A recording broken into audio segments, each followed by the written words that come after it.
Hi, and welcome to Module 9, the last module in Lecture 9. And here we're going to cover a sort of grab bag of different distributions that can be of use.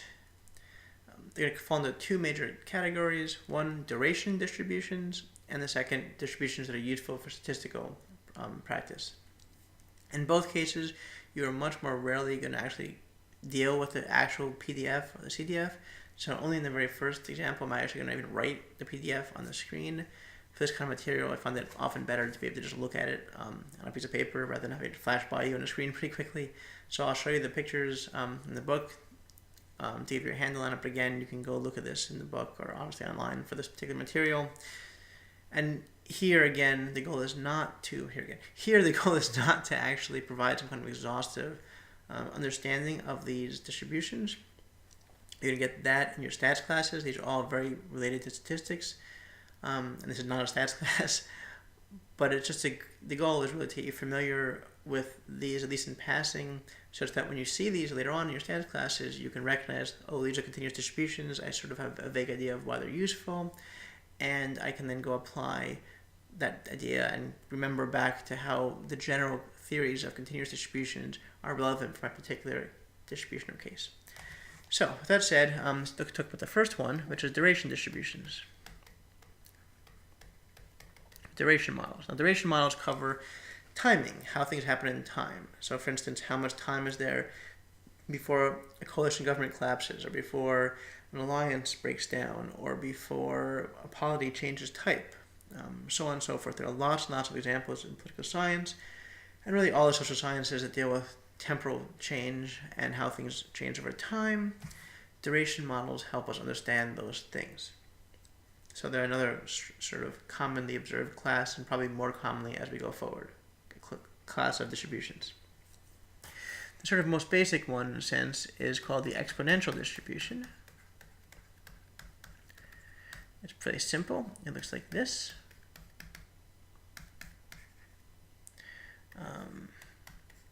Where mu is the mean time between events.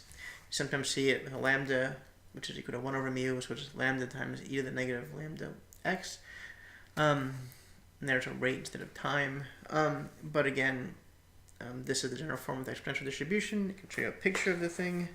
It's on 266 right here on the left. There's an exponential distribution, and you see it looks like an exponential, as you might expect, given that it's an exponential. Pretty much the only thing in the distribution is an exponential. This often models things like things that have a constant rate to what we call failure. Here, failure is not a normative term. It doesn't mean actual failure. It means a change of some form or other. It helps you understand temporal change, basically. And that's pretty much it. Now, it does require you to assume a constant rate of failure. You might think for a lot of scenarios that a constant rate of failure is not appropriate, so you wouldn't use this exponential distribution. But sometimes you do, and then you would use it. Simple as that.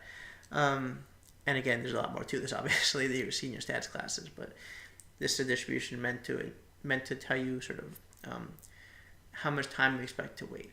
I should mention there are actually non-parametric, non-distributional assumptions you can make for dealing with durations. They require other assumptions you have to make, like the Cox proportional hazard model and so on. You'll deal with this stuff in your stats classes. There are other varieties you can have too. I'm going to go through these really fast without writing the screen at all. So for instance, let's see, there's the Pareto distribution over here on the right page. The Pareto allows you to have dependency over time, so earlier events can affect later events. So that's good.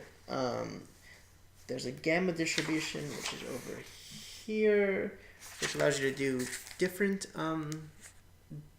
categories of risk. So instead of having only a single constant rate, you can have different rates for different time periods. That's the gamma over here.